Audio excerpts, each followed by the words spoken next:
자식 없는 사람끼리 의지하면서 함께 사는 거 어때요? 등산 모임에서 만난 이 선생님이 저에게 고백하며 한 말입니다. 25살에 부잣집 외아들과 결혼했습니다. 남편은 성격도 좋았고 저를 정말 많이 아껴주는 사람이었습니다. 그래서 당연히 행복하게 살 줄 알았습니다. 하지만 결혼 1년이 지나도 아이가 생기지 않았습니다. 그때부터 시댁의 압박이 시작됐습니다. 몸에 좋다는 한약은 물론이고 민간요법까지 안 해본 게 없었지만 아무 소용이 없었습니다. 그렇게 30살이 넘자 남편은 아이를 포기하고 둘이서 행복하게 살자고 했습니다. 하지만 시댁은 끝까지 손주를 포기하지 않았습니다. 결국 그 압박을 견디지 못하고 저는 40살에 이혼을 하게 됐습니다. 이혼 후 남편은 20대 후반의 여자와 재혼을 했습니다. 저 역시 이혼하면서 받은 위자료로 집을 마련하고 일을 하며 새 출발을 했습니다. 이혼 후 연애도 몇 번 해봤지만 결혼까지 이어지진 않았습니다. 남의 아이를 키울 자신이 없었기 때문입니다. 그렇게 살다 보니 어느덧 60살이 되었습니다. 열심히 살아온 덕분에 이제는 일을 그만둬도 노후 걱정은 없었습니다. 그래서 일을 그만뒀습니다. 그런데 막상 집에 혼자 있으니 외로움이 파도처럼 밀려왔습니다. 이대로는 안 되겠다 싶어 사람도 만나고 운동도 할 겸 등산 모임에 나가게 됐습니다. 모임 사람들은 대부분 60대 중반에서 70대였고 틈만 나면 자식 자랑, 손주 자랑을 했습니다. 저는 그 이야기에 낄 수 없어서 늙었도는 기분이었습니다. 그러던 어느 날 모임에 새로운 회원 한 분이 들어왔습니다. 60대 중반의 이 선생님이었습니다. 처음이라 어색해하던 그분을 챙겨드리며 이야기를 나누다 보니 이 선생님 역시 자식 없이 혼자라는 사실을 알게 됐습니다. 같은 아픔을 가진 사람이라서였을까요? 우리는 금세 가까워졌습니다. 그리고 만난 지 6개월 만에 이 선생님이 저에게 고백을 했습니다. 산에 오르는 것처럼 힘들 때 서로 손 내밀어 주면서 같이 사는 거 어때요? 저는 고민도 하지 않고 좋다고 했습니다. 둘 다 자식이 없으니까 둘이서 행복하게 살면 될 거라 생각했습니다. 그렇게 재혼을 했고 정말 행복한 시간을 보냈습니다. 하지만 6개월 후 추석 전날 이 선생님은 저에게 충격적인 이야기를 꺼냈습니다. 사실 자식이 둘 있고 내일 집에 오기로 했다고 했어요. 저는 너무 충격을 받아 왜 그런 거짓말을 했냐고 따졌습니다. 이 선생님은 저와 결혼하고 싶어서 그랬다며 미안하다고 했습니다. 하지만 도저히 받아들일 수 없었고 똑같이 돌려주기로 했습니다. 그때 그냥 이해하고 넘어갔어야 했을까요? 제 이야기 끝까지 들어주시고 여러분들의 생각을 남겨주세요. 구독과 좋아요는 저에게 큰 힘이 됩니다. 안녕하세요. 저는 60살 이미선입니다. 저는 25살에 결혼을 했어요. 남편은 부잣집 외아들이었습니다. 시아버지가 사업을 크게 하셔서 집안 형편이 좋았어요. 남편은 성격도 좋고 저를 많이 좋아해 줬습니다.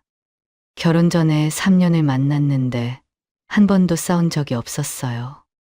이 사람이랑 결혼하면 행복하게 살 수 있겠다고 생각했죠. 그런데 결혼하고 1년이 지나도 아이가 안 생겼어요. 처음에는 별로 신경 쓰지 않았습니다. 아직 젊으니까 천천히 생기겠거니 했죠. 하지만 2년이 지나도 소식이 없자 시어머니가 슬슬 눈치를 주기 시작했습니다. 미선아, 요즘 몸이 안 좋니? 얼굴이 좀 안 좋아 보여. 처음에는 그냥 걱정하시는 줄 알았어요. 근데 시간이 지나면서 말이 점점 노골적으로 변했습니다. 언제 좋은 소식 들려줄 거냐며 주변의 누구는 벌써 둘째 낳았다고 압박했어요.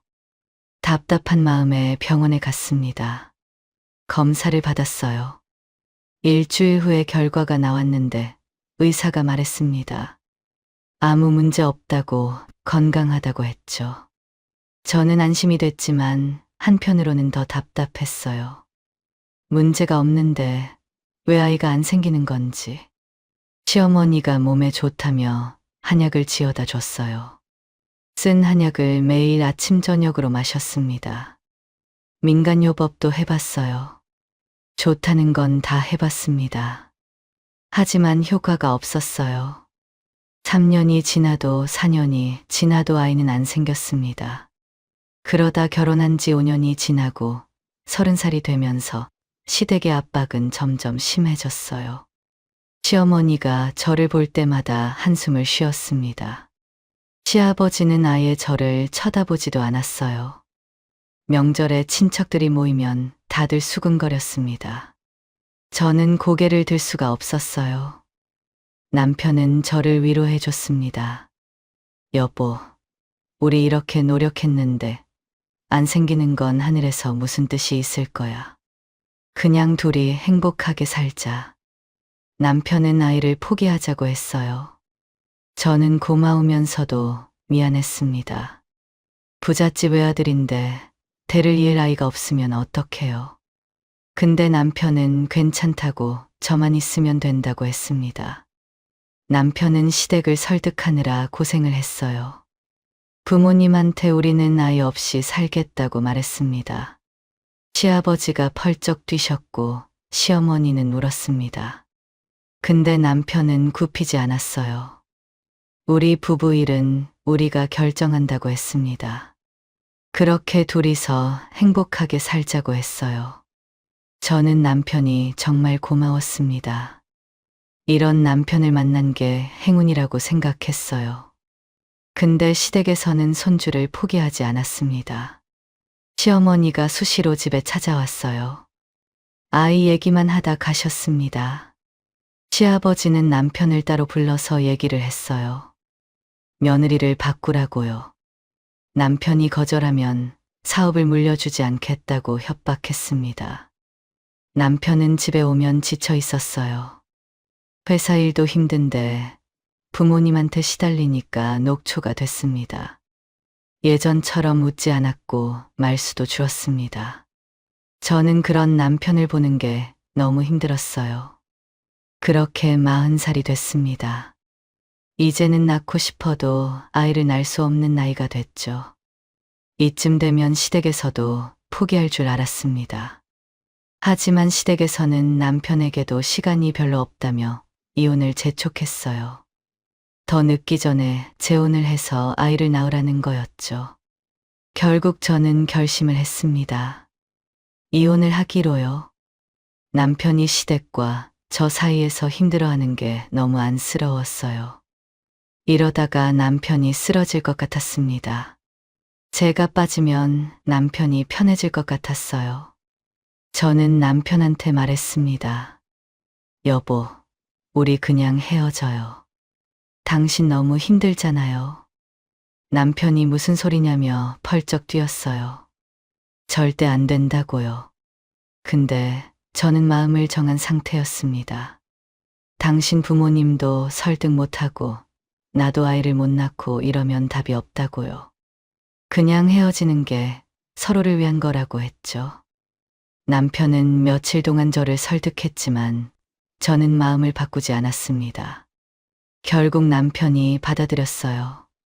그리고 남편은 시어머니에게 저와 이혼하는 대가로 조건을 걸었습니다. 저에게 위자료로 많이 챙겨주는 거였어요. 끝까지 저를 챙겨주는 남편이 정말 고마웠습니다. 시댁에서는 흔쾌히 돈을 줬습니다. 저는 거액의 재산분할금을 받았어요. 아쉽지만 그렇게 15년의 결혼 생활이 끝났습니다. 저는 그 돈으로 새 출발을 했습니다. 받은 돈으로 작은 아파트를 사고 남는 돈은 예금을 들었어요. 그리고 회사에 취직해서 일을 시작했습니다. 40살에 다시 사회생활을 하려니 쉽지 않았어요. 근데 가만히 있으면 미칠 것 같았습니다. 일이라도 해야 정신을 차릴 수 있었어요. 그렇게 몇 년이 흘렀습니다. 어느 날 지인한테서 전 남편 소식을 들었어요. 전 남편은 저와 이혼 후 3개월 만에 20대 후반 여자와 재혼을 했다고 했습니다. 젊은 여자랑 결혼하면 아이가 생기겠거니 했겠죠. 시댁에서도 그걸 바랐을 거예요. 근데 아이는 결국 못 낳았다고 했습니다. 저는 그 소식을 듣고 멍해졌어요. 한참을 아무 말도 못했습니다. 허무하기도 하고 억울하기도 했거든요. 15년 동안 아이 못 낳는 죄인으로 살았습니다. 근데 제 문제가 아니라 남편한테 문제가 있었던 거죠. 억울하지만 이미 지나간 걸 그냥 받아들이기로 했습니다. 이혼 후 회사 생활을 하면서 많은 남자들한테 대시를 받았습니다. 저도 아직 40대 초반이었고 외모도 나쁘지 않았거든요. 회사 동료 중에 밥 먹자는 사람도 있었고 주말에 영화 보자는 사람도 있었습니다. 하지만 대부분 저처럼 이혼한 사람들이었어요. 그리고 모두 아이들이 있었습니다. 아이 없는 사람 찾기가 어려웠죠. 저는 고민이 됐어요. 내 자식도 못 낳았는데 남의 자식을 키울 자신이 없었습니다. 15년 동안 아이 때문에 고생했잖아요. 시댁한테 구박받고 남편 힘들어하는 거 보고요. 아이 때문에 이혼까지 했는데 이제 와서 다른 사람 아이를 키우는 건 도저히 마음이 안 갔습니다. 연애를 시작해도 결혼 얘기가 나오면 망설여졌습니다. 상대방 아이를 만나보자는 말이 나오면 피했어요. 결국 포기하고 헤어지는 경우가 많았습니다. 몇 번이나 그랬어요. 정말 좋은 사람도 있었는데 아이 문제 때문에 안 됐습니다. 아이만 없었으면 결혼했을 것 같은 사람도 있었어요. 근데 어쩔 수 없었습니다. 나중에는 아예 연애를 안 하게 됐어요. 만나봤자 결과가 뻔했거든요. 귀찮기도 하고 상처받기 싫기도 했습니다. 그냥 혼자 사는 게 편하다고 생각했어요. 그렇게 이혼하고 20년이 지났습니다. 저도 어느덧 60살이 됐어요. 세월이 정말 빠르더라고요.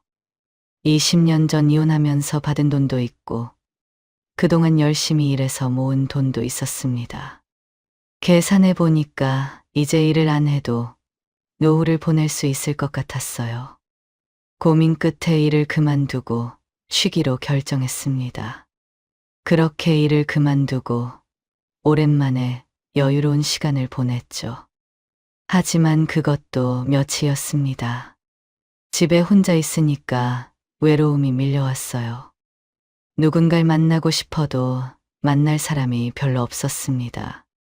친했던 친구들은 언제부터인가 멀어졌어요. 아이를 못 낳고 이혼하면서 연락이 뜸해졌습니다. 처음에는 친구들이 연락을 해서 자주 만났어요. 하지만 만나면 다들 아이 키우는 이야기를 했습니다. 우리 아들이 어떻고 우리 딸이 어떻고요. 시댁 이야기도 하고 남편 이야기도 했죠. 근데 저는 전혀 공감할 수가 없었습니다. 특히 아이들 키우는 이야기가 힘들었어요. 그런 얘기를 들으면 가슴이 아팠습니다. 저는 할 말이 없었어요. 웃으면서 듣고만 있었습니다. 그래서 점점 만남을 피하게 됐습니다. 친구들도 나중에는 연락을 안 했어요. 회사에서도 사람들과 친해질 기회가 있었습니다. 점심도 같이 먹고 회식도 하고요. 근데 친해지면 꼭 물어보는 게 있었습니다. 왜 이혼을 했는지, 40살에 이혼했는데 왜 아이가 없는지 같은 거였죠. 처음에는 솔직하게 대답했어요. 근데 사람들 반응이 다 비슷했습니다. 아이고 힘드셨겠다. 불쌍해라. 그런 눈빛이었어요. 동정받는 게 싫었습니다. 그런 질문에 일일이 대답하는 것도 지쳤죠. 그래서 제가 스스로 벽을 쌓은 것 같습니다. 사람들과 거리를 뒀어요. 혼자가 편하다고 생각했습니다. 근데 막상 60살이 되고 혼자 지내보니까 생각이 달라졌어요. 혼자 아프면 정말 답이 없겠다 싶었습니다. 쓰러져도 아무도 모를 거잖아요. 며칠 동안 아무도 안 찾을 수도 있고 무서웠습니다. 건강을 챙겨야겠다는 생각이 들었어요. 뭐라도 해야 할 것 같았습니다. 집에만 있으면 몸도 마음도 더 안 좋아질 것 같았어요. 운동을 해볼까 싶어서 여러 가지를 찾아보다 등산 모임이 떠올랐어요.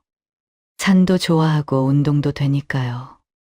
근데 인터넷에 검색해보니까 안 좋은 소문이 많았습니다. 이상한 만남 목적으로 나오는 사람들이 많고 불륜의 온상이라는 글도 봤어요. 선뜻 나서기가 어려웠습니다. 고민 끝에 주민센터에 전화를 했어요.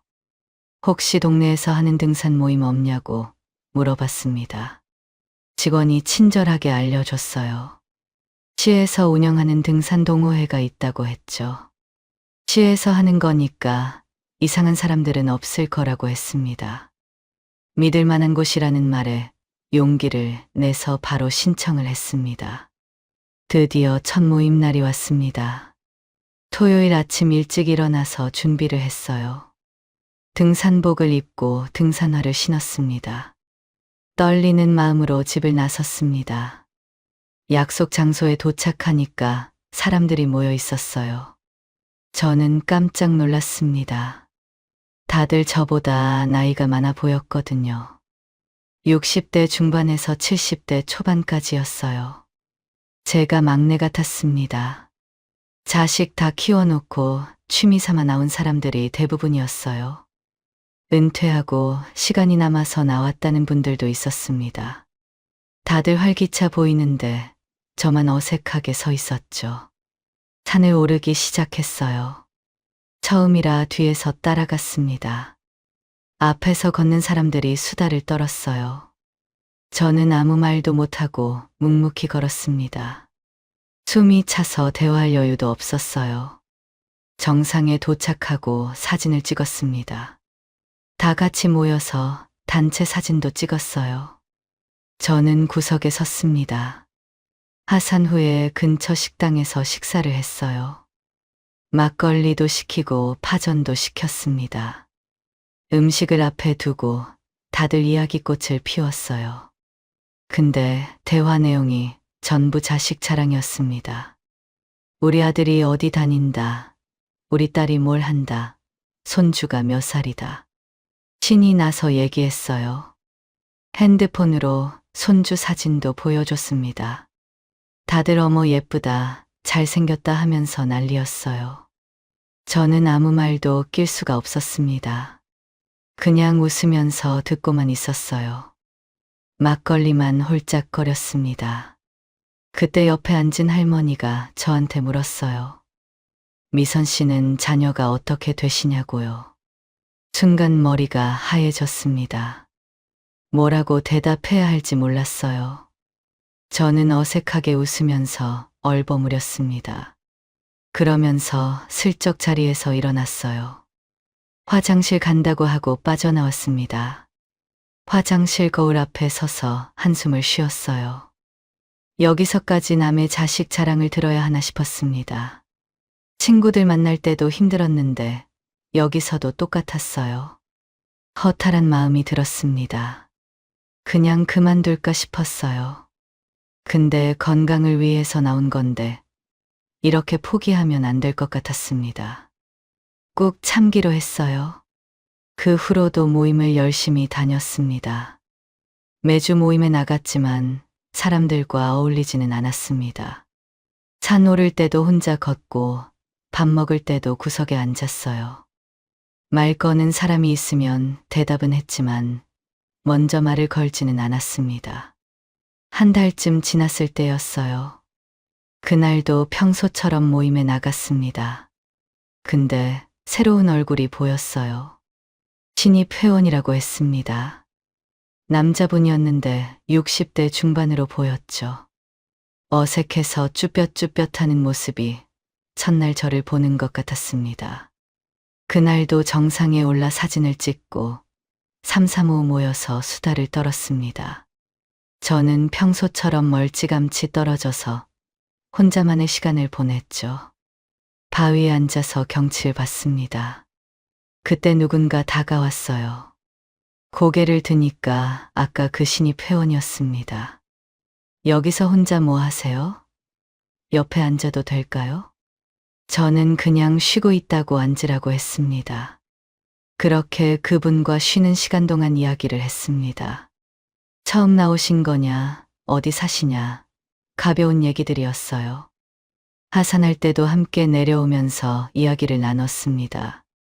저보다 5살이 많다고 하시길래 뭐라 부르면 될까 고민을 하다 이 선생님이라 부르기로 했죠. 헤어지면서 다음 주에 또 보자고 인사를 했어요. 집에 가는 길에 기분이 좋았습니다. 오랜만에 누군가랑 이야기를 나눠서 그런 것 같았어요. 다음 모임 날이 왔습니다. 약속 장소에 가니까 이 선생님이 먼저 와 있었어요.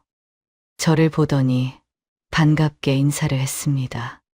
자연스럽게 나란히 산을 오르게 됐어요. 산을 오르면서 이 선생님이 조심스럽게 물었습니다. 모임분들은 다들 잘 어울리는데 왜 항상 혼자 다니세요? 저는 웃으면서 대답했어요. 나이 차이도 있고 다들 자식 자랑 손주 자랑하는데 낄 수가 없다고요.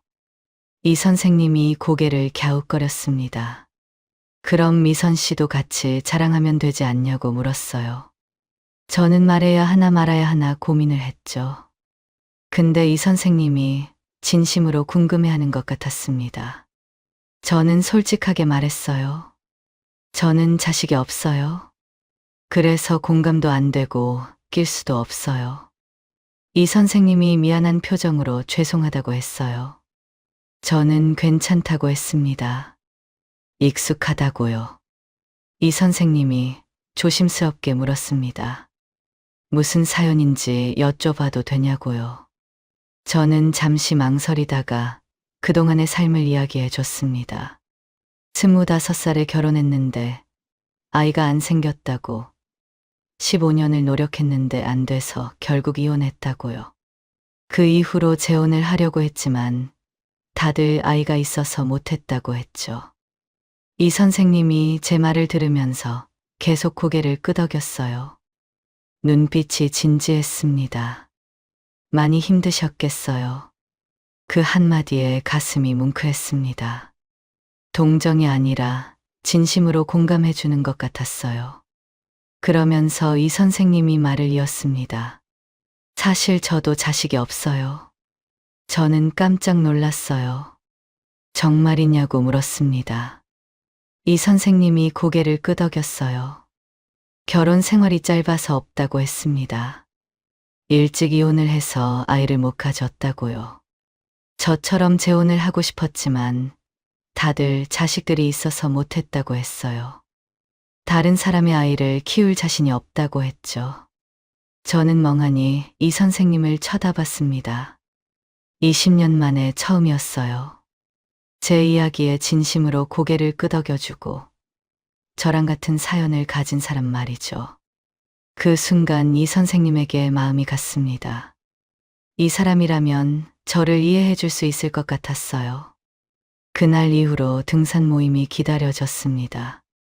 예전에는 건강 때문에 억지로 나갔어요. 사람들 사이에서 혼자 걷돌았습니다. 빨리 끝나면 좋겠다고 생각했어요. 근데 이제는 달랐습니다. 이 선생님이 있으니까 모임이 즐거워졌어요. 토요일이 빨리 왔으면 좋겠다고 생각했습니다. 매주 모임에 나가면 이 선생님과 나란히 산을 올랐어요. 오르면서 이런저런 이야기를 나눴습니다. 살아온 이야기도 하고 좋아하는 것도 얘기했어요. 이 선생님은 제 말을 잘 들어줬습니다. 고개를 끄덕이면서 공감해 줬어요. 20년 동안 이렇게 편하게 대화한 적이 없었습니다. 하산 후에 다른 사람들이 막걸리 마실 때 저희는 따로 빠졌어요. 둘이서 커피를 마시거나 산책을 했습니다. 그 시간이 너무 좋았죠. 그렇게 동호회 모임이 6개월째가 됐습니다. 어느 날 이 선생님이 조심스럽게 제안을 했어요. 이제 동호회 모임 말고 둘이서 따로 산에 가는 게 어떻겠냐고요. 저는 좋다고 했습니다. 솔직히 저도 그러고 싶었거든요. 그 후로 둘이서 산에 다녔어요. 시간 날 때마다 만나서 등산을 했습니다.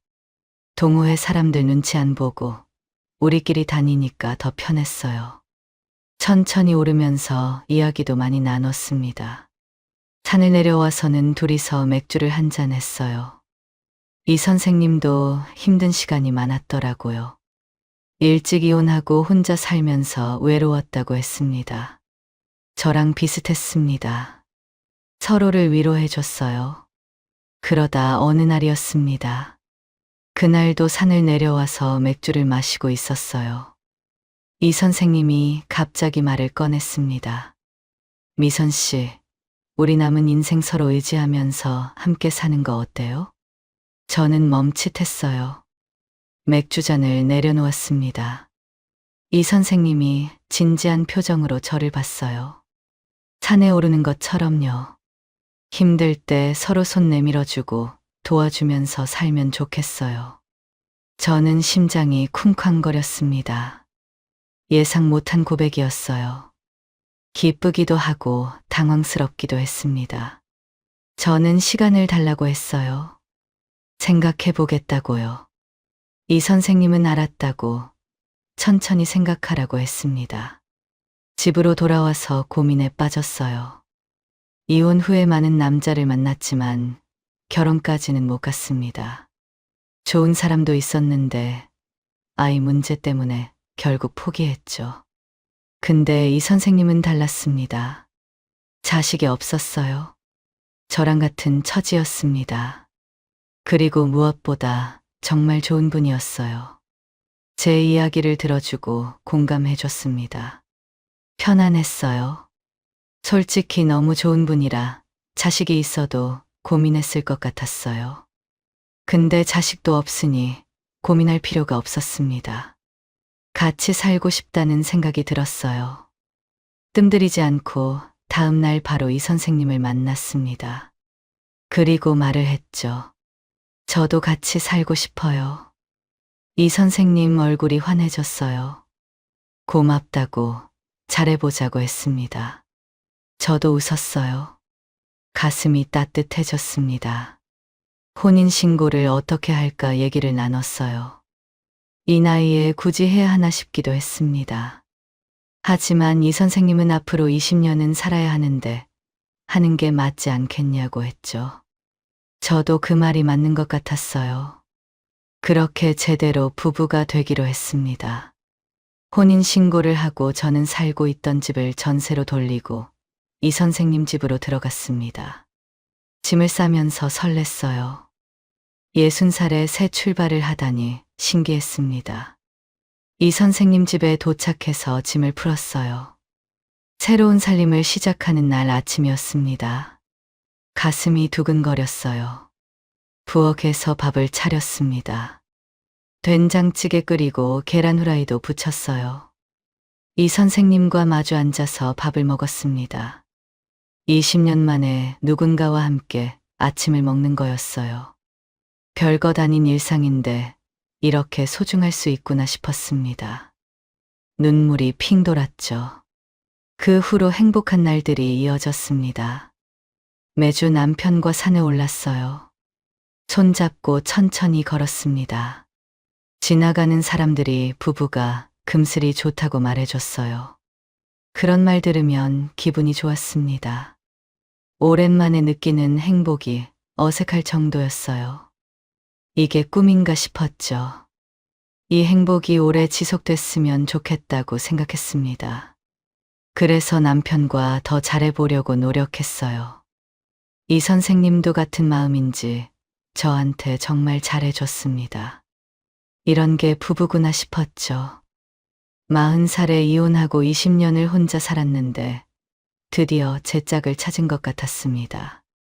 그렇게 행복한 시간이 6개월이나 흘렀습니다. 매일이 좋았어요. 아침에 눈을 뜨면 옆에 남편이 있었습니다. 같이 밥 먹고 같이 산책하고 같이 TV를 봤어요. 혼자 살 때는 몰랐는데 누군가와 함께하는 일상이 이렇게 행복한 거였습니다. 이 사람이랑 평생 살고 싶다고 생각했어요. 그런데 추석이 다가오면서 남편이 이상해졌습니다. 뭔가 안절부절 못하면서 멍하니 있는 시간이 많아졌습니다. 밥을 먹다가도 갑자기 숟가락을 멈추고 생각에 잠겼어요. TV를 보다가도 딴 생각을 했습니다. 제가 말을 걸어도 대답이 늦었어요. 저는 제사 때문인가 싶었습니다. 그래서 제가 먼저 말했어요. 제사는 제가 준비할 테니까 걱정하지 말라고요. 음식도 다 만들겠다고 했죠. 근데 남편은 아니라고 했어요. 제사 때문이 아니라고요. 그러면서 또 말을 안 했습니다. 무슨 일인지 물어봐도 괜찮다고만 했어요. 아무 일도 아니라고요. 뭔가 말 못할 사정이 있는 것 같았습니다. 근데 물어봐도 대답을 안 하니까 답답했어요. 저는 점점 불안해지기 시작했습니다. 혹시 병이라도 있는 건가 싶었어요. 큰 병에 걸렸는데 말을 못하는 건가 싶었습니다. 아니면 다른 문제가 있는 건가 온갖 생각이 다 들었어요. 그렇게 며칠이 지나고 추석 전날이 됐습니다. 저녁을 먹고 설거지를 하고 있는데 남편이 다가왔어요. 오늘 술 한잔 할까? 오랜만이었어요. 결혼하고 나서 집에서 술을 마신 적이 별로 없었거든요. 저는 좋다고 했습니다. 설거지를 마치고 냉장고에서 맥주를 꺼냈어요. 거실 소파에 나란히 앉아서 맥주를 마셨습니다. 근데 남편은 아무 말이 없었어요. 맥주만 홀짝거렸습니다. 분명 할 말이 있는 것 같았어요. 근데 입을 안 열었습니다. 저는 참다가 물었어요. 여보, 요즘 왜 그래요? 무슨 일 있으면 시원하게 말해봐요. 남편이 한숨을 쉬었습니다. 맥주잔을 테이블에 내려놓았어요. 한참을 뜸을 들이더니 입을 열었습니다. 내가 할 말이 있는데 듣고 화내지 말아줘. 뭔데 화내지 말라는 건지 긴장이 됐습니다. 심각한 얼굴이라 무섭기도 했어요. 분위기를 바꿔보려고 농담으로 받아쳤습니다. 뭔데요? 나 몰래 숨겨둔 자식이라도 있어요? 웃으면서 말했죠. 근데 남편 표정이 굳어지고 시작했습니다. 당황한 게 역력했어요. 그리고 고개를 숙이며 말했습니다. 사실 자식이 둘 있어. 저는 귀를 의심했습니다. 남편에게 장난치지 말라고 했어요. 남편은 고개를 더 숙이며 미안하다는 말만 반복했죠. 이게 무슨 말이에요? 분명 자식 없다고 했잖아요. 어떻게 된 거예요? 목소리가 높아졌어요. 남편은 고개를 숙인 채 설명을 시작했습니다. 저를 처음 보는 순간부터 너무 좋았다고, 이 사람이랑 살고 싶다고 생각했다고요. 근데 제가 자식 있는 사람과는 못 산다고 하니까 거짓말을 했다는 거예요. 저를 잃고 싶지 않아서 그랬다고 했죠. 저는 멍해졌어요. 분명 자식이 없다고 했잖아요. 결혼 생활이 짧아서 없다고 했잖아요. 그래서 저랑 같은 처지라고 생각하고 마음을 연 건데. 화가 치밀어 올랐습니다. 손이 부들부들 떨리고 얼굴이 화끈거렸습니다. 나는 당신이 자식 있는 것보다 1년 가까이 나를 속인 게 더 화가 나요. 내 말에 공감해주면서 속으로 얼마나 비웃었겠어요. 남편은 그런 거 아니라고, 저를 꼭 잡고 싶어서 그랬다며 이해해달라고 했어요. 저는 한숨이 나왔습니다. 어이가 없었어요. 근데 왜 이걸 이제야 말하냐고 물었습니다. 속일 거면 평생 속였어야지. 왜 지금이냐고요? 남편이 대답했어요. 그동안 자식들한테 이런저런 핑계를 대면서 집에 못 오게 했다고요. 바쁘다고, 여행 간다고, 나중에 보자고 계속 미뤘다고 했어요. 근데 추석이라 계속 온다고 하는데 더 이상 막을 수가 없었다 했죠. 저는 놀라서 물었습니다. 그럼 내일 온다는 거예요? 남편이 고개를 끄덕였습니다. 내일 자식들이 오기로 했다고 했죠. 미리 말 못해서 미안하다고요. 저는 아무 말 없이 벌떡 일어나서 방으로 들어갔어요. 문을 닫고 잠갔습니다. 침대에 털썩 앉았어요. 갑자기 모든 게 낯설게 느껴졌습니다. 이 집도, 이 방도, 저 문 밖에 있는 남편도요. 6개월 동안 살았던 집인데 처음 온 것 같았습니다. 행복하다고 믿었던 6개월이었어요. 드디어 내 짝을 찾았다고 생각했습니다. 같은 처지니까 서로를 이해할 수 있다고 믿었어요. 자식 없는 사람끼리 외롭지 않게 살자고 했잖아요. 근데 그게 다 거지주의에 쌓인 거였습니다. 가슴이 내려앉았어요. 눈물이 주르륵 흘렀습니다. 남편이 문 밖에서 얘기 좀 하자고 계속 굴렀어요. 근데 대답하지 않았습니다. 아무것도 듣고 싶지 않았어요. 남편이 한참 서 있다가 거실로 돌아가는 발소리가 들렸습니다. 잠을 이룰 수가 없었어요. 내일 자식들이 온다는데 어떻게 해야 할지 몰랐습니다. 한숨만 나왔습니다. 다음 날 아침이 밝았습니다. 밤새 한숨도 못 잤어요. 눈이 퉁퉁 부어 있었습니다. 거울을 보니까 얼굴이 엉망이었어요. 찬물로 세수를 하고 거실로 나왔습니다. 남편이 벌써 일어나 있었어요. 저를 보더니 조심스럽게 다가왔습니다.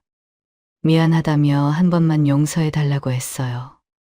저는 대답하지 않았습니다. 아직 생각 정리가 안 됐거든요. 오전 11시쯤 초인종이 울렸습니다. 남편이 현관으로 뛰어갔어요. 문을 열자마자 환한 얼굴이 됐습니다. 자식들이 온 거였어요. 아들이랑 딸이었습니다. 둘 다 가족들을 모두 데리고 왔습니다. 현관이 북적거렸어요. 남편 눈이 생기로 가득 찼습니다. 목소리도 달라졌어요. 어서 오라고, 잘 왔다고, 신이 나서 맞이했습니다. 손주들을 안아 올리면서 얼마나 좋아하던지요. 제가 아는 남편이 아닌 것 같았어요. 저는 주방으로 갔습니다. 접시에 음식을 담아서 상에 날랐어요. 그토록 피하고 싶었던 일이었습니다. 남의 자식 챙기기요. 평생 이게 싫어서 재혼을 안 했어요. 근데 지금 제가 그걸 하고 있었습니다. 손이 떨렸지만 참았습니다. 감정을 억누르고 일단 따뜻하게 맞이했어요. 잘 왔다고 웃으면서 인사를 했습니다. 얼굴이 굳지 않게 애를 썼어요.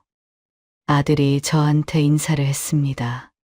안녕하세요, 어머니. 아버지가 못 오게 해서 이제야 왔어요. 늦어서 죄송합니다. 앞으로 잘 부탁드릴게요. 딸도 고개를 숙였어요.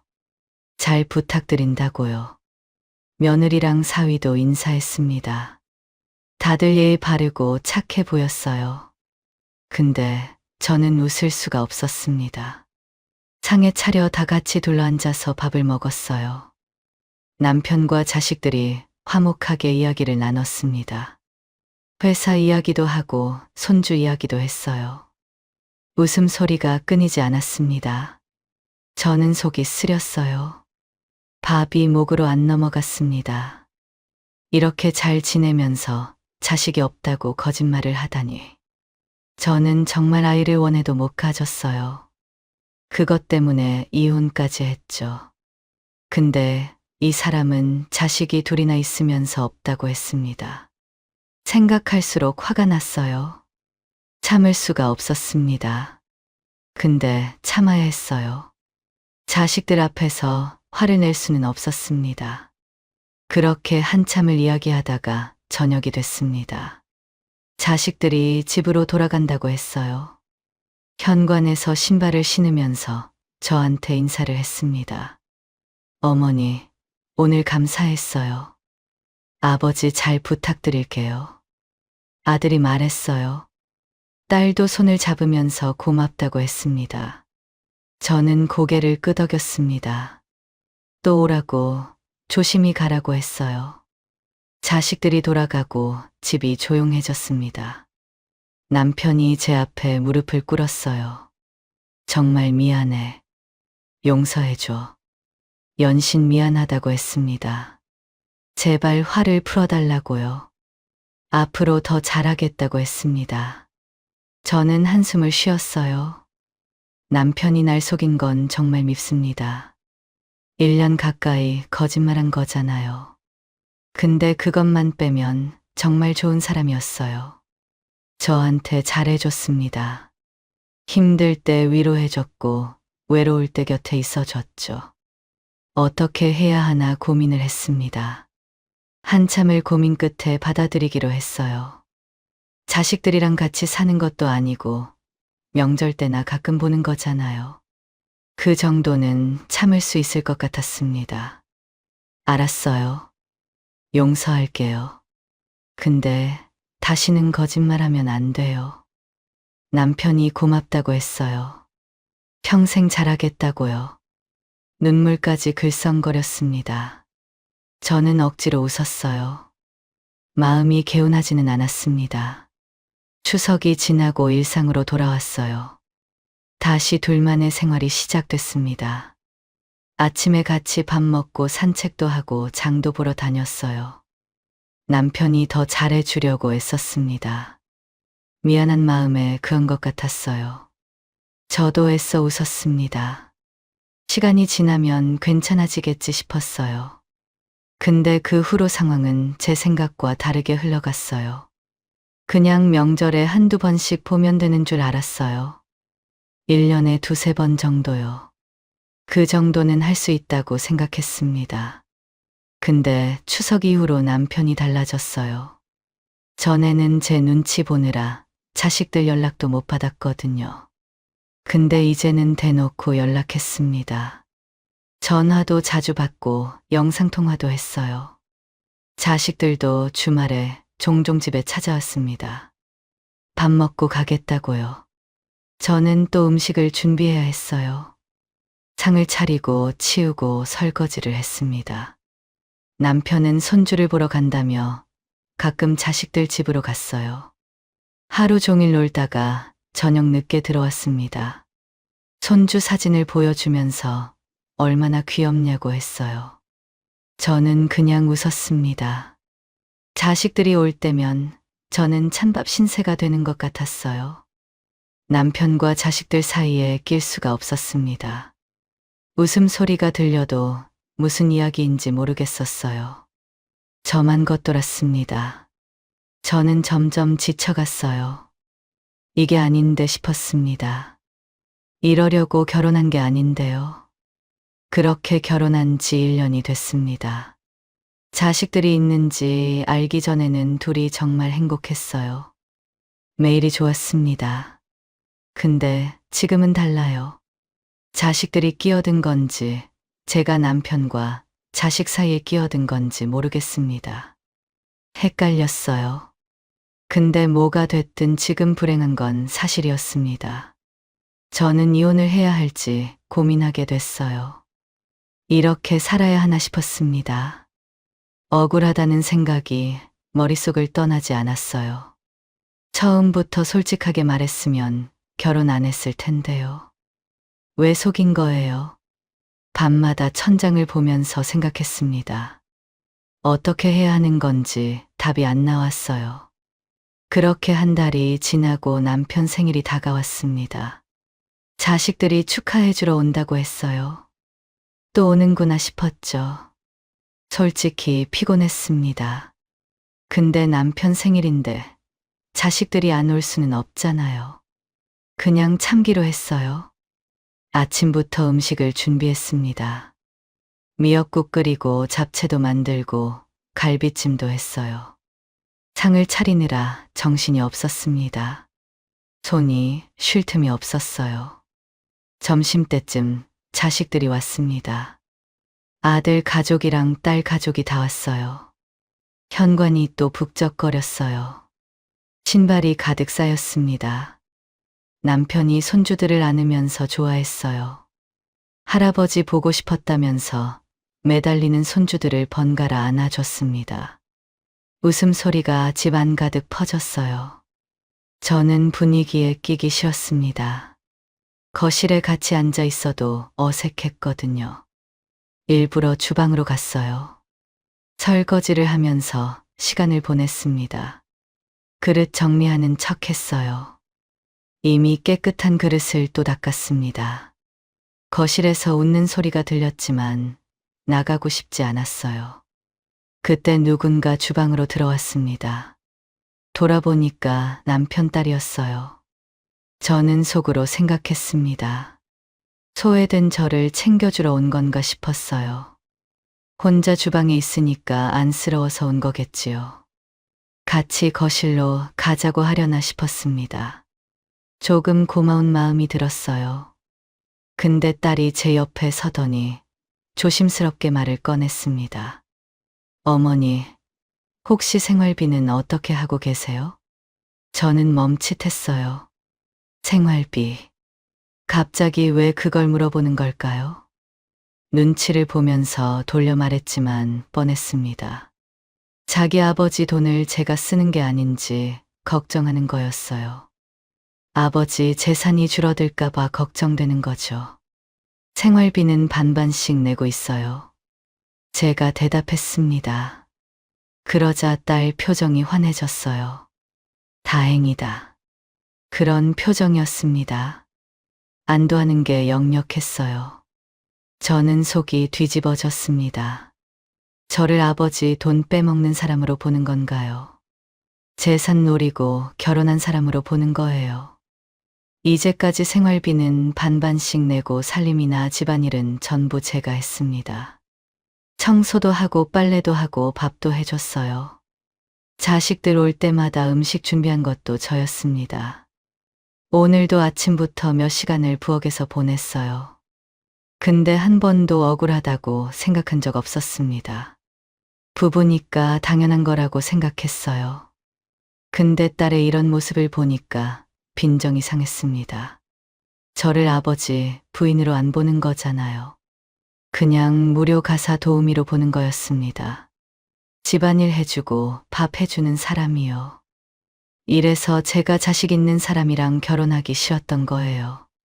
평생 이걸 피하려고 했습니다. 20년 동안 재혼 안 한 이유가 이거였어요. 근데 결국 당했습니다.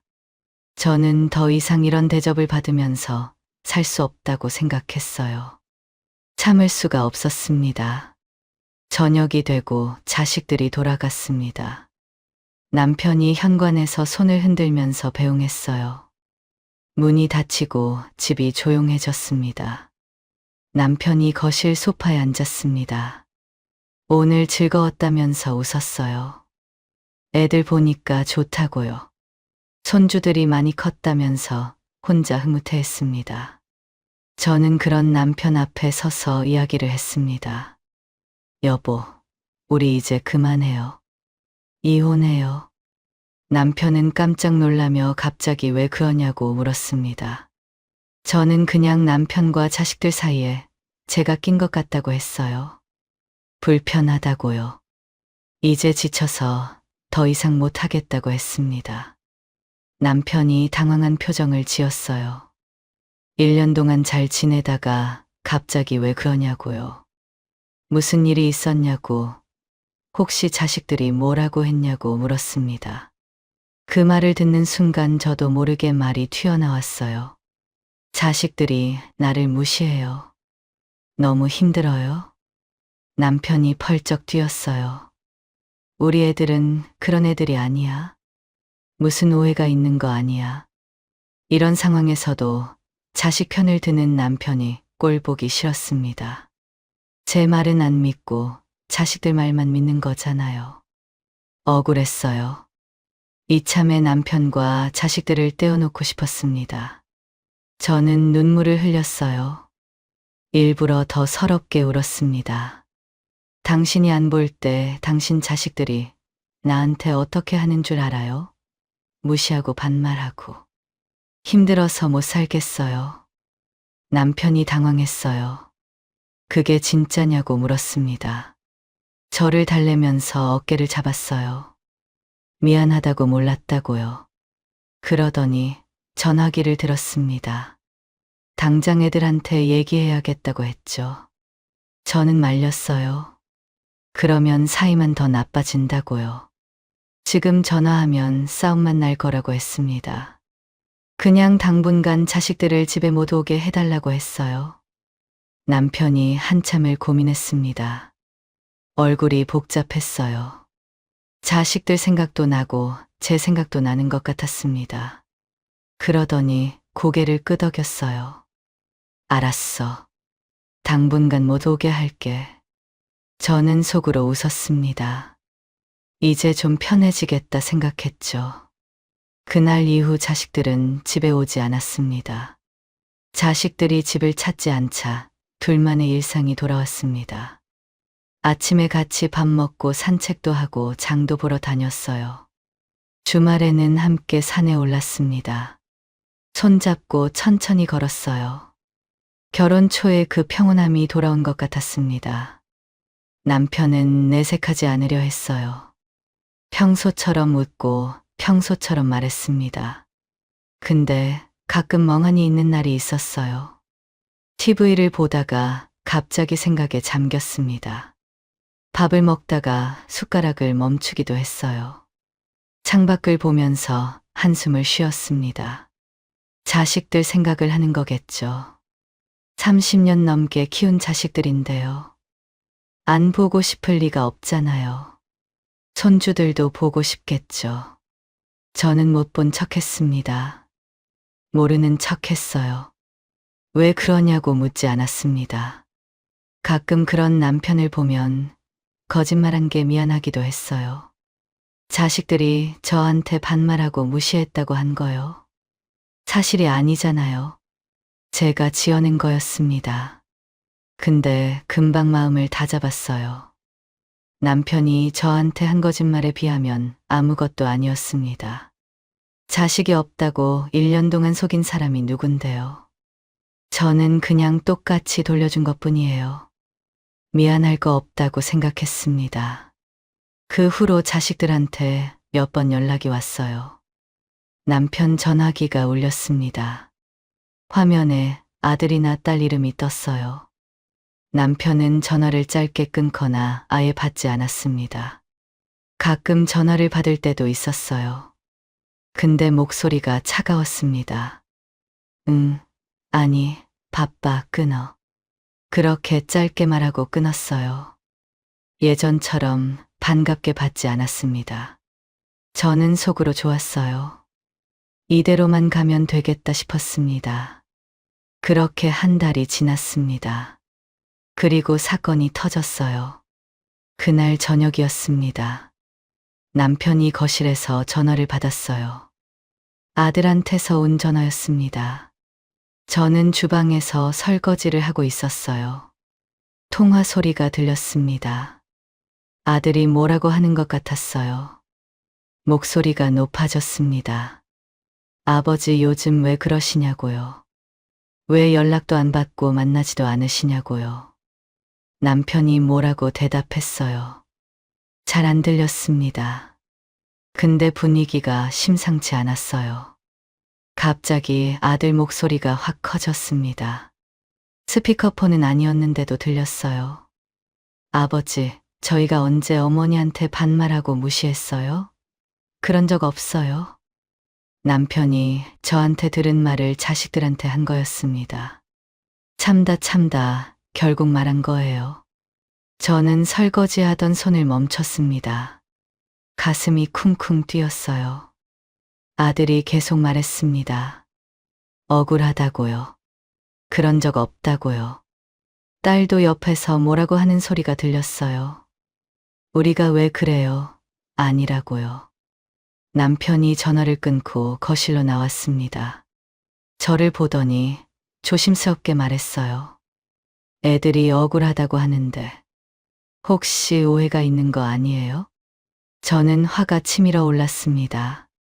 아니, 화가 난 척했어요. 눈물을 글썽거렸습니다. 당신은 항상 자식들 편이네요. 그럼 내가 거짓말했다는 거예요? 남편이 당황했어요. 아니라고, 그런 게 아니라고 했습니다. 당신 말을 믿는다고요. 손을 잡으면서 달랬어요. 그날 밤이었습니다. 저는 침실에 누워 있었어요. 거실에서 남편 목소리가 들렸습니다. 또 전화하는 것 같았어요. 살금살금 문 앞으로 갔습니다. 귀를 기울였어요. 남편이 자식들과 싸우는 소리가 들렸습니다. 아버지, 어떻게 30년을 함께 산, 우리보다 1년 산 사람 말을 믿어요? 너무해요. 딸 목소리였어요. 울먹이는 것 같았습니다. 남편이 화를 냈어요. 그럼 이 여사가 없는 말을 지어냈겠어? 니들이 그랬으니까 그렇게 말했겠지. 자식들이 또 뭐라고 했습니다. 아니라고, 억울하다고요. 목소리가 높아졌어요. 남편이 고함을 질렀습니다. 됐어. 앞으로 연락하지 마. 전화 끊는 소리가 들렸어요. 저는 속으로 웃었습니다. 됐어요. 이제 완전히 끝났어요. 살금살금 다시 침대로 돌아갔습니다. 그렇게 남편과 자식들은 완전히 끝난 것 같았어요. 그날 이후로 자식들한테 몇 번 더 연락이 왔습니다. 근데 남편은 매몰차게 끊어버렸어요. 전화도 안 받았습니다. 문자도 씹었어요. 자식들이 집에 찾아온 적도 있었는데 문을 안 열어줬습니다. 3개월이 지나도록 자식들의 발길이 끊겼어요. 더 이상 연락도 안 왔습니다. 포기한 것 같았죠. 남편은 겉으로는 괜찮은 척했습니다. 평소처럼 웃고 평소처럼 말했어요. 근데 조금씩 달라졌습니다. 말수가 줄었어요. 예전보다 조용해졌습니다. 가끔 손주 사진을 보다가 한숨을 쉬었어요. 저는 못 본 척했어요. 이제 됐다고 생각했습니다. 둘만 살면 되는 거예요. 처음 결혼했을 때처럼요. 자식 없이 둘이서 행복하게 살면 되는 거잖아요. 근데 가끔은 불안했습니다. 이게 맞는 건가 싶었어요. 거짓말 위에 쌓은 평화가 언제까지 갈 수 있을까요? 생각하지 않으려 했습니다. 그러던 어느 날 남편 딸한테서 연락이 왔습니다. 할 말이 있다고 둘이서 만나자고 했죠. 저는 고민했어요. 안 만나고 싶었습니다.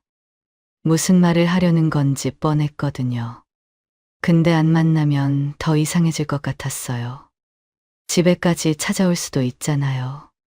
그냥 만나기로 했습니다. 집 근처 카페에서 만났어요.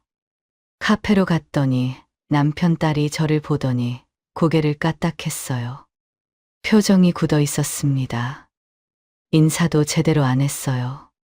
분위기가 무거웠습니다. 어색한 침묵이 흐르다 딸이 먼저 입을 열었습니다.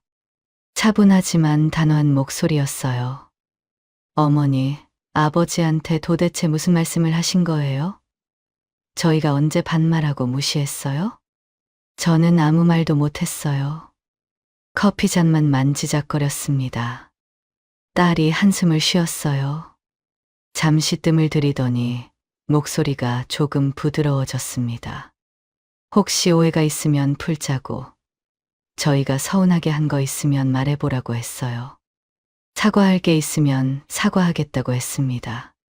저는 그런 거 없다고, 서운한 것도 없다고 말했어요. 딸이 눈을 크게 떴습니다. 당황한 표정이었어요. 그럼 왜 아버지한테 그런 말을 했냐고 물었습니다. 저는 잠시 망설였어요. 근데 더 이상 숨길 수 없었습니다. 어차피 다 틀어진 거잖아요. 그냥 사실대로 말하기로 했습니다. 네 아버지가 자식이 없다고 나를 속이고 결혼을 했어. 근데 갑자기 너희들이 나타나서 화가 났다. 딸 얼굴이 굳었어요. 잠시 아무 말도 안 했습니다. 충격받은 것 같았어요.